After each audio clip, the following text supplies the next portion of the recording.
সাবেক প্রধানমন্ত্রী শেখ হাসিনা কর্তৃক সরকারিভাবে নিষিদ্ধ বীর মুক্তিযোদ্ধা মতিউর রহমান রেন্টুর আমার ফাঁসি চাই গল্পের চতুর্থ পর্ব। আজকের পর্বে শুনবেন সিরাজ শিকদার ও বঙ্গবন্ধু শেখ মুজিব হত্যা।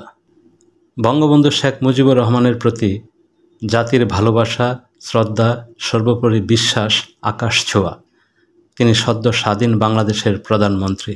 জাতির আশা ছিল মুক্তিযুদ্ধে অংশগ্রহণকারী রাজনৈতিক দলগুলো নিয়ে বঙ্গবন্ধু শেখ মুজিব একটি জাতীয় সরকার গঠন করবেন, কিন্তু বঙ্গবন্ধু শেখ মুজিব তা করলেন না। তিনি সরকার গঠন করলেন মুক্তিযুদ্ধের কঠিন ত্যাগের পরীক্ষায় পিছিয়ে পড়া দেশ ও জাতির প্রতি দায়িত্ব পালনে চরমভাবে ব্যর্থ সুবিধাভোগী আওয়ামী লীগের সেই সব ব্যক্তিদের নিয়ে। মুক্তিযুদ্ধের সফল নেতা তাজউদ্দিন আহমেদ সহ সকল মুক্তিযোদ্ধাদের দূরে ঠেলে বঙ্গবন্ধু শেখ মুজিব পরাজিত সকল প্রশাসন ও লোকদের দিয়ে সশস্ত্র যুদ্ধের মাধ্যমে বিজয়ী একটি জাতি ও একটি দেশকে পরিচালনা করতে গিয়ে আসলে বিজয়ী জাতিকে পরাজয়ের গহ্বরে ঠেলে দিলেন। একজন জাতীয় নেতার জ্ঞান, গরিমা আর অভিজ্ঞতায় পূর্ণাঙ্গ সফল হতে যদি 100 মার্কের দরকার হয়, তবে বঙ্গবন্ধু শেখ মুজিবের ছিল 50 মার্ক। পাকিস্তানের 23-24 বছরের আন্দোলন আর সংগ্রামের মধ্য দিয়ে শেখ মুজিব 50 মার্ক অর্জন করেছিলেন, আর বাকি 50 ভাগ অর্জন হতো যদি বঙ্গবন্ধু শেখ মুজিব 71-এর মহান মুক্তিযুদ্ধের সময় পাকিস্তানে বন্দী না হয়ে মুক্তিযুদ্ধে নেতৃত্ব দিতেন। তাহলে তিনি প্রত্যক্ষভাবে বুঝতেন মুক্তিযুদ্ধ কী, মুক্তিযুদ্ধের আদর্শ কী, মুক্তিযুদ্ধের চেতনা কী, মুক্তিযোদ্ধা কারা হয় এবং কিভাবে হয়। একটা জাতির জীবনে মুক্তিযুদ্ধ বারবার আসে না। জাতির জীবনে মুক্তিযুদ্ধ আসা বিরল ত্যাগের বিষয়। একমাত্র মুক্তিযুদ্ধের মাধ্যমেই একটি জাতি দেহ মনে মাথা তুলে দাঁড়ায় এবং পুরনো ধ্যান ধারণা, পুরনো সকল ব্যবস্থা, সংকীর্ণ সকল চিন্তা ঝেড়ে ফেলে জাতি নতুন করে জন্ম নেয়। একমাত্র মুক্তিযুদ্ধের জীবনপণ কঠিন পরীক্ষার মাধ্যমে দেশ ও জাতির সেবায় এগিয়ে আসে জাতীয় বীর সন্তানেরা, আর পিছিয়ে পড়ে যায় পালিয়ে যাওয়া সুবিধাবাদী ভীরু কাপুরুষের দল। কেবল মুক্তিযুদ্ধের সময় পরিষ্কার চেনা যায় কারা সুবিধাভোগী ভীরু কাপুরুষ আর কারা ত্যাগী পুরুষ। কিন্তু জাতির দুর্ভাগ্য বঙ্গবন্ধু শেখ মুজিবের। বঙ্গবন্ধু শেখ মুজিবুর রহমান চিনলেন না, জানলেন না জাতির সাহসী ত্যাগী পুরুষদের। এখানেই বঙ্গবন্ধু শেখ মুজিবের 50 মার্ক ঘাটতি থেকে গেল। মাত্র 50 মার্ক নিয়ে তিনি দেশ পরিচালনা করতে গেলেন। পাকিস্তানিরা যুদ্ধে পরাজিত হলো, বন্দী হলো, কিন্তু তাদের পরাজিত তাবেদারি বাঙালি প্রশাসনটা শুধু অক্ষতই রাখলেন না, বরং বিজয়ী বাঙালি জাতির মাথার উপর পুনরায় চাপিয়েও দিলেন। তিনি দলে ও প্রশাসনে মুক্তিযোদ্ধাদের তেমন স্থান দিলেন না। বঙ্গবন্ধু শেখ মুজিবের দলে যারা ছিল তারা একসময় বিভক্ত হলো, জাতি বিভক্ত হলো। বাড়তে থাকলো নিরাশার সংখ্যা, হতাশা আর নিরাশার ভিতর দিয়ে সময় বয়ে যেতে থাকলো। এদেশের কৃষক, শ্রমিক, ছাত্র জনতা এবং সাধারণ মানুষ জীবনপণ করে যুদ্ধ করেছে। জীবনপণ করা সকল যোদ্ধাদের তথা গোটা জাতির শুধু একটা স্বপ্ন ছিল, একটি আশা ছিল, আর সে স্বপ্ন আর আশা হলো সুখে থাকার স্বপ্ন, সুখে থাকার আশা। সুখ বলতে যা বোঝায় তা হলো থাকার জন্য ঘর, ক্ষুধার জন্য অন্ন, রোগ সুখের জন্য চিকিৎসা, পরিধানের জন্য বস্ত্র এবং জ্ঞানের জন্য শিক্ষা। এই অন্ন, বস্ত্র, বাসস্থান, শিক্ষা, চিকিৎসার নিশ্চয়তাই হলো সুখে থাকা। এই সুখে থাকার জন্য এদেশের মানুষ লড়াই করেছে, যুদ্ধ করেছে। স্বাধীনতার অর্থ হলো জনগণের মুক্তি। দেশ স্বাধীন হলো, কিন্তু জনগণ মুক্তি পেল না। জনগণের অর্থনৈতিক মুক্তি হলো না। আমলা, কালো ব্যবসায়ী, অসৎ রাজনীতিক এরাই ক্রমাগত ধনী হয়েছে স্বাধীনভাবে। জনগণের অগ্রগতি হবে কি? তারা আরও নিঃস্ব, আরও দরিদ্র হতে থাকলো।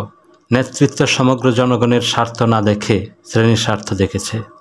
তাৎপর্যের বিষয়, নেতৃত্ব যে কেবল শ্রেণীতে সীমাবদ্ধ ছিল তা নয়, আটক ছিল দল এবং সর্বোপরি পরিবারের কাছে। দেশে দুর্ভিক্ষ শুরু হলো। হাজার হাজার মানুষ না খেতে পেয়ে ক্ষুধায় মারা গেল। বৃদ্ধি পেল লুণ্ঠন ও দুর্নীতি। শেখ মুজিবের নেতৃত্ব বিশ্বাসযোগ্যতা হারাতে লাগলো। অপরদিকে অসমাপ্ত সামাজিক বিপ্লবের বিপ্লবীরা পূর্ব বাংলার সর্বহারা পার্টির মহান নেতা কমরেড সিরাজ শিকদারের নেতৃত্বে তাদের সশস্ত্র বিপ্লবী তৎপরতা তীব্রতর করে তোলে। যুবকরা পূর্ব বাংলার সর্বহারা পার্টি জিন্দাবাদ, কমরেড সিরাজ শিকদার জিন্দাবাদ ধ্বনি দিয়ে দেশে ব্যাপক এক নতুন সংগ্রাম শুরু করে। এই সংগ্রামের নাম দেয় শ্রেণী সংগ্রাম। দলে দলে যুবকরা সিরাজ শিকদারের নেতৃত্বে এই সশস্ত্র সংগ্রামে যোগ দিতে থাকে। আদিকাল থেকে শিক্ষিত ও ধনী পরিবারে সিরাজ শিকদারের জন্ম। সিরাজ শিকদার খুব মেধাবী ছাত্র ছিলেন এবং বিসিএস ইঞ্জিনিয়ার ছিলেন। ছাত্র জীবনে তিনি বামপন্থী রাজনীতি করতেন। শ্রেণী সংগ্রাম এবং সমাজ বিপ্লবের প্রয়োজনে কমরেড সিরাজ শিকদারের সশস্ত্র সংগ্রাম এতই ব্যাপক ও তীব্র হল যে শেখ মুজিবের প্রশাসন দিনকে দিন অচল হয়ে যেতে শুরু করল। নির্যাতিত নিপীড়িত বাঙালির হৃদয় কমরেড সিরাজ শিকদারকে ঘিরে নতুন করে স্বপ্নদানা বাঁধতে লাগল। 1974 সালের 2রা জানুয়ারি সিরাজ শিকদার গ্রেফতার, পলায়নকালে পুলিশের গুলিতে নিহত, এই শিরোনামে দেশের সকল পত্রিকায় সংবাদ পরিবেশিত হলো। পুলিশের প্রেস নোটে বলা হলো সিরাজ শিকদারকে গ্রেফতার করা হয়েছিল এবং সাভার রুট দিয়ে নিয়ে আসার সময় সিরাজ শিকদার পুলিশের ভ্যান থেকে লাফিয়ে পালিয়ে যাওয়ার চেষ্টা করেছিল। তখন পুলিশ তাকে গুলি করে, সেই গুলিতে সিরাজ শিকদার নিহত হন। কিন্তু অনুসন্ধান করে জানা যায় পুলিশের প্রেস নোট বানোয়াট। সিরাজ শিকদারকে গ্রেফতার করা হয় ঠিকই, কিন্তু গ্রেফতারের পর বিনা বিচারে বন্দি অবস্থায় গুলি করে হত্যা করা হয়। সিরাজ শিকদারের বুকে মোট 5টি গুলির চিহ্ন ছিল, যা সামনে থেকে করা হয়েছে। কেউ যদি পালাতে থাকে এবং পলায়নের সময় ব্যক্তিকে যদি গুলি করা হয় তাহলে গুলি পিঠে বিদ্ধ হবে, কিন্তু সিরাজ শিকদারের বুকে গুলি বিদ্ধ হয়েছিল। তিনি মেহনতি মানুষের মুক্তির জন্য, শোষকের শোষণ থেকে মানুষকে মুক্ত করার জন্য ব্যক্তিগত সকল ভোগবিলাস সুযোগ সুবিধা বিসর্জন দিয়ে সর্বহারা শ্রেণীতে মিশে গিয়েছিলেন। নিপীড়িত নির্যাতিত সর্বহারা মানুষের অধিকার প্রতিষ্ঠার জন্য ঘর সংসার আত্মীয় পরিজন আরাম আয়েশ ত্যাগ করে সমাজ বিপ্লবে নিজেকে উৎসর্গ করেছিলেন। মানুষের জন্য এমন উৎসর্গকৃত প্রাণ কমরেড সিরাজ শিকদারকে বিনা বিচারে বন্দি অবস্থায় নির্মম নিষ্ঠুরভাবে হত্যা করার পর শেখ মুজিব পবিত্র পার্লামেন্টে দাঁড়িয়ে দম্ভের সাথে বললেন, আজ কোথায় সিরাজ শিকদার? এই ঘটনার পর শেখ মুজিবের দেশপ্রেম, মহানুভবতা এবং আইন ও বিচারের প্রতি শ্রদ্ধা প্রশ্নের সম্মুখীন হয়ে পড়ল। মানুষ ভাবতে লাগলো, শেখ মুজিব যদি একজন দেশপ্রেমিক হন, একজন বীর হন, একজন মহান নেতা হন, তাহলে কি করে আরেকজন দেশপ্রেমিক, আরেকজন বীরকে, আরেকজন মহান নেতাকে বিনা বিচারে বন্দি দশায় গুলি করে হত্যা করতে পারলেন? আবার জঘন্য অন্যায় ও কলঙ্কের কথা পবিত্র পার্লামেন্টে দম্ভের সাথে কি করে বলতে পারলেন? 1975 সালে শেখ মুজিব প্রধানমন্ত্রী থেকে রাষ্ট্রপতি হলেন। দেশের সকল রাজনৈতিক দল নিষিদ্ধ ঘোষণা করলেন এবং প্রতিষ্ঠিত করলেন একদলীয় বাকশালী শাসন ব্যবস্থা। শেখ মুজিবের বাকশাল ছাড়া কেউ অন্য কোনো দল করতে পারবে না। সরকার নিয়ন্ত্রিত 4টি সংবাদপত্র ছাড়া দেশের অন্য সকল সংবাদপত্র নিষিদ্ধ ঘোষণা করা হলো। জাতির বিভক্তি গেল না, আশা নিরাশার মিশ্র প্রতিক্রিয়া বইতে লাগলো। 1975 সালের 7ই জুন বহু মানুষ, বহু পেশাজীবী সংগঠন বঙ্গবন্ধু শেখ মুজিবকে বাকশাল করার জন্য প্রবল বর্ষণ অপেক্ষা করে অভিবাদন জানালো। সরকারি মালিকানায় নেওয়া দৈনিক ইত্তেফাক সহ 4টি পত্রিকা ছাড়া বাকি সকল সংবাদপত্র নিষিদ্ধ। শেখ মুজিবের নেওয়া একদলীয় রাজনৈতিক, অর্থনৈতিক, প্রশাসনিক ব্যবস্থা সম্পর্কে রাজনীতিবিদ, সাহিত্যিক, সাংবাদিক, সামরিক, বেসামরিক ব্যক্তিসহ দেশের সকল নাগরিকের আর কিছুই বলার সুযোগ থাকল না। সর্বত্র নিস্তব্ধতা। 15 আগস্ট 1975 সাল। ফজরের আজানের পর কাক ডাকা ভুরে রেডিওতে মেজর ডালিমের কণ্ঠ। আমি মেজর ডালিম বলছি। স্বৈরাচারী শেখ মুজিবকে হত্যা করা হয়েছে। সেনাবাহিনী ক্ষমতা দখল করেছে। অনির্দিষ্টকালের জন্য কারফিউ ঘোষণা করা হয়েছে। এরপর দ্বিতীয়বার ঘোষণা করা হলো শেখ মুজিব ও তার স্বৈরাচারী সরকারকে উৎখাত করে খন্দকার মুশতাক আহমেদের নেতৃত্বে সামরিক বাহিনী ক্ষমতা দখল করেছে এবং কারফিউ জারি করা হয়েছে। সহকর্মী হিসেবে শেখ মুজিব দীর্ঘদিন যাদের কাছে এবং পাশে রেখেছেন সেই সকল আওয়ামী লীগের নেতা নীরব এবং নিশ্চুপ থেকেছেন। সামান্য সংখ্যক কিছু ছাত্রলীগের তরুণ নেতৃস্থানীয় কর্মীরা আওয়ামী লীগের নেতাদের সাথে যোগাযোগ করলে তারা সবাই চুপচাপ থাকার এবং অপেক্ষা করার ও দেখার পরামর্শ ও নির্দেশ দেন। 75-এর 15ই আগস্ট শেখ মুজিব হত্যার পর আওয়ামী লীগ নেতাদের ওয়েট অ্যান্ড সি এর রাজনীতি শুরু হয়। ছাত্রনেতা কর্মীদের খুবই সামান্য একটা অংশ ওয়েট অ্যান্ড সি প্রত্যাখ্যান করে কর্মতৎপরতা শুরু করে এবং তৎপরতা মূলত ঢাকা বিশ্ববিদ্যালয়ে সীমাবদ্ধ থাকে। এই কর্মতৎপরতায় অংশগ্রহণকারীদের মধ্যে উল্লেখযোগ্য ছিলেন বর্তমান কমিউনিস্ট পার্টির সাধারণ সম্পাদক মুজাহিদুল ইসলাম সেলিম। 15 আগস্ট শেখ মুজিবকে হত্যার পর হত্যার সমর্থনে আনন্দ উল্লাস করে রাজপথে কোনো মিছিল হয়নি। আবার হত্যার বিপক্ষেও কোনো শোকসভা, শোক মিছিল এবং প্রতিবাদ মিছিলও হয়নি। বলা যায় শেখ মুজিব হত্যাকাণ্ডের পিছনে প্রায় সকল সামরিক এবং বেসামরিক নেতৃত্ব সমর্থন জুগিয়েছিল। অন্তত এই কথা সহজেই বলা যাবে যে সকলেই নীরবে এই হত্যা মেনে নিয়েছিল। কেবলমাত্র ব্যতিক্রম ছিলেন কাদের সিদ্দিকী। মুক্তিযুদ্ধের কিংবদন্তি কাদের সিদ্দিকী শেখ মুজিব হত্যার প্রতিবাদে 1971-এর মুক্তিযুদ্ধের ন্যায় আবারও সশস্ত্র যুদ্ধ শুরু করে।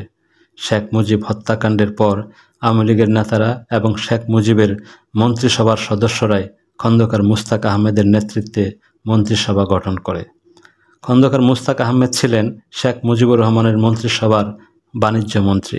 বাণিজ্য মন্ত্রী খন্দকার মুশতাক আহমেদের রাষ্ট্রপতি হওয়ার কোনো সাংবিধানিক বৈধতা ছিল না।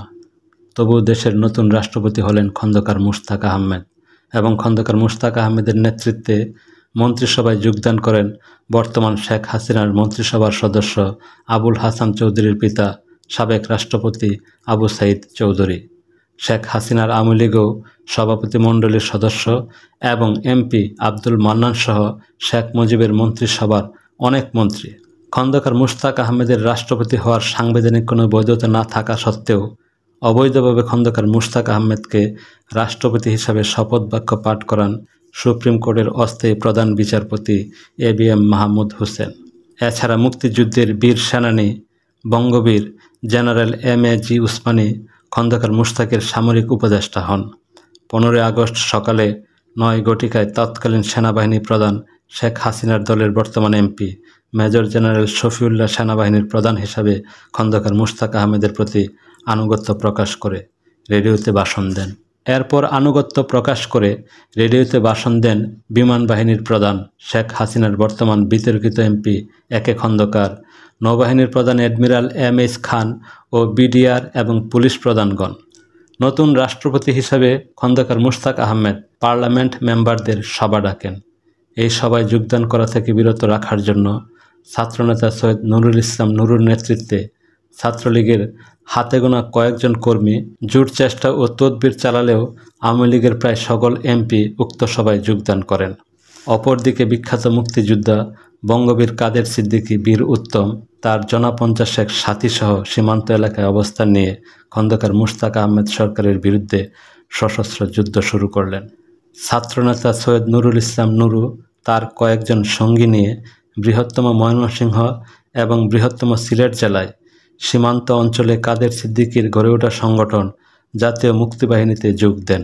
ডাকসুর সাবেক বিপি মুজাহিদুল ইসলাম সেলিম, ইসমত কাদির গামা, রবিউল আলম চৌধুরী এদের নেতৃত্বে মাত্র 100 খানেক ছাত্রনেতা ও কর্মী ঢাকা বিশ্ববিদ্যালয়ে কর্মতৎপরতা শুরু করলে এই কর্মতৎপরতা প্রতিহত করার জন্য জাসদ ছাত্রলীগ প্রবলভাবে সক্রিয় হয়ে ওঠে।